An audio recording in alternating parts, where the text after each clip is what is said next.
ఖగోళ విజ్ఞానంలో ఈరోజు మనం యాస్ట్రాయిడ్ సిరీస్ అనే దాని గురించి తెలుసుకుందాం. మనకి 8 గ్రహాలు ఉన్నాయి. 4 ఏమో ఇన్నర్ ప్లానెటరీ అంటారు, ఒక 4 ఏమో అవుటర్ ప్లానెటరీ అంటారు.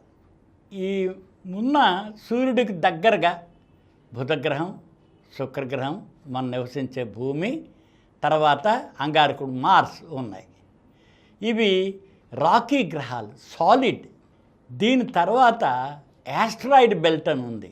మళ్ళీ ఆ యాస్ట్రాయిడ్ బెల్ట్ దాటిన తర్వాత దూరంగా 4 గ్యాస్తో నిండి ఉన్న గ్రహాలు ఉన్నాయి. అందులో మొదటిది జూపిటర్, గురుగ్రహం, తర్వాత శనిగ్రహం, దాంతో శాటర్న్ అంటాం, దాంతో యురేనస్, నెప్ట్యూన్ అనేవి ఉన్నాయన్నమాట.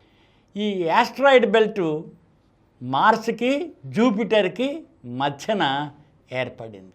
ఆ రెండిటి మధ్యలో ఏర్పడింది అనమాట. సుమారుగా 2.6 ఎస్ట్రానామికల్ యూనిట్లు అంటారు. అంటే అర్థం ఏంటంటే సూర్యుడికి భూమికి ఉన్న దూరాన్ని ఒక ఎస్ట్రానామికల్ యూనిట్, దానికి 2.7 ఎస్ట్రానామికల్ దూరంలో ఈ యాస్ట్రాయిడ్ బెల్ట్ ఉంది. యాస్ట్రాయిడ్ అంటే ఇక సూర్య కుటుంబం ఏర్పడిన తర్వాత మిగిలిపోయిన మెటీరియల్, దీనిలో రాళ్ళు, రప్పలు, చెత్త చెదారం అంతా కలిపి ఒక బెల్ట్ కింద తయారైంది. దీన్ని యాస్ట్రాయిడ్స్ అంటే రాళ్ళు అంటారు. రకరకాల షేపులు ఉంటాయి, కొన్ని గుండ్రంగానే ఉన్నాయి. యాస్ట్రాయిడ్స్ కూడా అన్ని సూర్యుడి చుట్టూ తిరుగుతూ ఉంటాయి. ప్లానెట్స్ అన్నీ కూడా సూర్యుడి చుట్టూ తిరుగుతుంటాయి. దానితో పడమర నుంచి తూర్పుకి యాంటీ క్లాక్ వైజ్ తిరుగుతుంటుంది మొత్తం. ఎందుకని ఆ నెబ్బులా కూడా యాంటీ క్లాక్ వైజ్ తిరిగింది, సూర్యుడు కూడా యాంటీ క్లాక్ వైజ్ తిరుగుతుంటాడు. ఈ గ్రహాలన్నీ కూడా సూర్యుడి చుట్టూ యాంటీ క్లాక్ వైజే తిరుగుతుంటాయి. చాలా వరకు గ్రహాలన్నీ కూడా మనకి పడమర నుంచి తూర్పుకే తిరుగుతుంటాయి, యాంటీ క్లాక్ వైజే అన్నమాట. అలాగా ఇది 1801లో లార్జెస్ట్ ఆబ్జెక్ట్ అదర్ దాన్ ఈ 8 ప్లానెట్స్ తప్పించిన తర్వాత చూస్తే ఈ యాస్ట్రాయిడ్ బెల్ట్లో ఈ సిరీస్ అన్నది ఉందన్నమాట. ఇది 1801లో కుసేపే గోసా అనే ఆయన కనుక్కున్నాడు. గుసేపే గోసా అన్న ఆయన 1801. 2006లో దీన్ని ఇంటర్నేషనల్ ఎస్ట్రానామికల్ సొసైటీ వాళ్ళు ఇలాంటివి మనకు ప్లూటో లాంటివి ఉన్నాయి. ఈ గ్రహాలు మనకి అవి రౌండ్గా ఉన్నాయి, దాంతో సూర్యుడు చుట్టూ తిరుగుతుంటాయి, అన్ని గ్రహాల లక్షణాల్లో ఉన్నాయి. అంచేత వీటిని డ్వార్ఫ్ అంటే పొట్టి గ్రహాలు కింద ట్రీట్ చేశారు. ఈ పొట్టి గ్రహాల్లో చాలా పెద్దది. ఇది 2015లో నాసా ఏం చేసిందంటే డాన్ అనే ఫ్లైబై అది కూడా విజిట్ చేసి లార్జెస్ట్ ఆబ్జెక్ట్ అయిన సిరీస్ని దాన్ని కనుక్కుంది. ఇది కూడా రాకీ యాస్ట్రాయిడే అన్నమాట. ఇది చూడ్డానికి డిఫరెంట్గా ఉంటుంది మిగతా రాళ్ళు రప్పల నుంచి. గుండ్రంగా ఉంది, కొద్దిగా ఓబ్లాయిడ్ అంటారు. అంటే పూర్తిగా స్పియర్ లాగా ఉండకుండా కొద్దిగా నొక్కబడి ఉంటుంది ఫ్లాట్గా. దీనిలోనూ అంటే భూమధ్య రేఖ దాని దగ్గర కొద్దిగా ఒత్తుకుని ఉంటుందన్నమాట. అంటే సన్నగా పొడుగ్గా వాటిల్లో ఉండే ఒక గుండ్రటి రాయి, అంటే స్పియర్లా కాకుండా మిగతా ఉంటుందన్నమాట. అందుకని మనకి ఈ పొట్టి గ్రహం సిరీస్ ఎంత ఉంటుందంటే యాస్ట్రాయిడ్ బెల్ట్లో ఉన్న ఇతర వస్తువులన్నిటి యొక్క మాస్ చూస్తే 25% మాస్ ఇందులోనే ఉంది. అవన్నిట్లో పోల్చి చూసినప్పుడు వాటిల్లో ఉంది.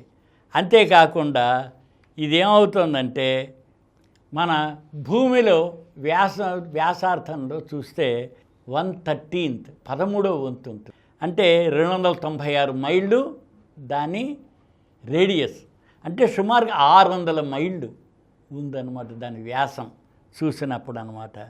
దాని తర్వాత ఇది 25,70,00,000 మైళ్ళ దూరంలో సూర్యుడి నుంచి 25,70,00,000. దీనికి సిరీస్ అని ఎందుకు పేరు పెట్టారంటే గ్రీకు భాషలో వాళ్ళు మన ఏదైతే మొక్కజొన్న ఉంది కదా, కార్న్ హార్వెస్ట్ అనే పేరుతోటి సిరీస్, ఆ పేరుతోటే మనకి ఇప్పుడు సెరిల్స్ అంటున్నాం. సెరిల్స్ అని కూడా ఈ సిరీస్ దీని నుంచే మనకి వచ్చిందన్నమాట.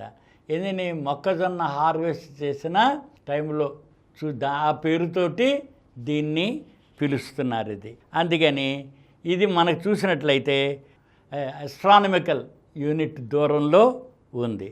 దాని తర్వాత ఇది సూర్యుడి చుట్టూ తిరిగి వస్తుంది. తిరిగి రావడానికి మన భూమితో చూసినట్లయితే 4.6 సంవత్సరాలు, అంటే 1682 రోజులు. 1682 రోజులకు ఒకసారి సూర్యుడి చుట్టూ తిరిగి వస్తూ ఉంటుంది. తన చుట్టూ తాను తిరుగుతూ ఉంటుంది. అది ఆర్బిట్ ఏమో దాని చుట్టూ తిరిగి రావడానికి, దాంతో తన చుట్టూ తాను తిరగడానికి 9 గంటల సమయం పడుతుంది. సో షార్ట్ అన్నమాట. అందుకని పగలు 9 గంటలే. 9 గంటలు అంటే 4.5 గంటలే ఉంటుంది. అన్నీ మనకు తెలుసున్న ప్లానెట్స్ అన్నిటిలోకి చూసినట్టే షార్టెస్ట్ డే ఏదే అంటే ఈ సెరెస్ అన్న దానిలోనే ఉంటుంది ఈ పొట్టి గ్రహం. దాని తర్వాత ఇది ఆల్మోస్ట్ నిలువుగానే తిరుగుతుంటుంది. ఇది సూర్యుడి చుట్టూ తిరిగి వచ్చే మార్గానికి తన చుట్టూ తాను తిరిగే యాక్సెస్ కేవలం 4 డిగ్రీలే తేడా. అందుకని సీజన్స్ ఉండవు.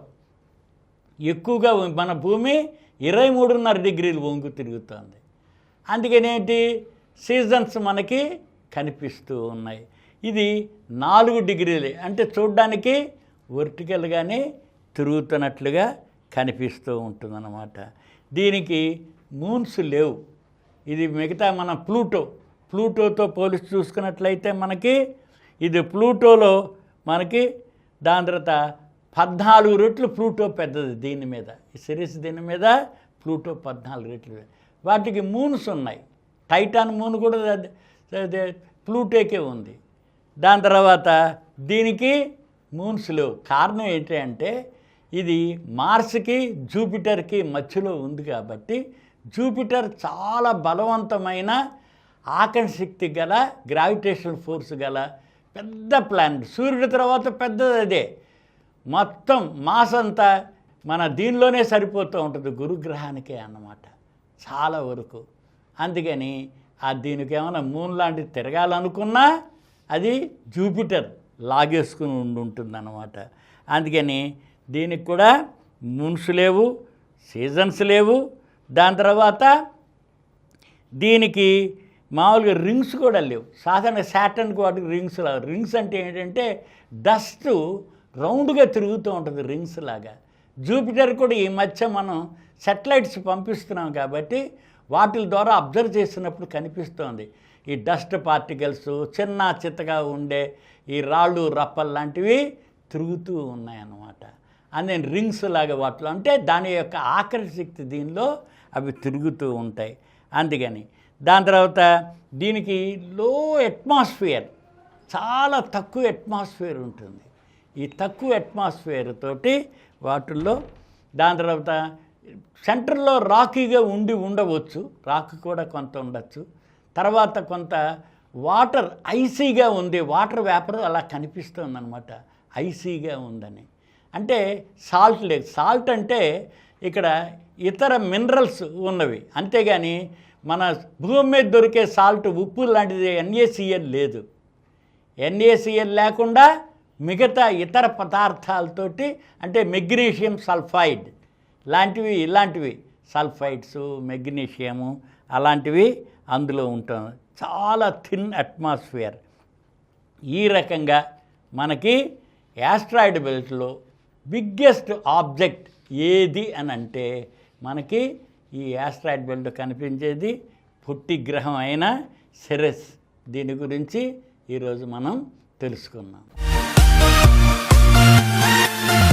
ఈ కార్యక్రమం మీకు ఎంతో నచ్చింది కదా.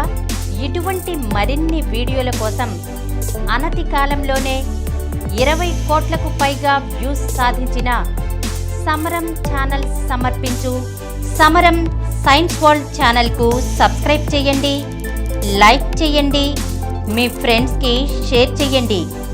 అలాగే ప్రక్కనున్న గంట సింబల్ని ప్రెస్ చేయడం మర్చిపోకండి.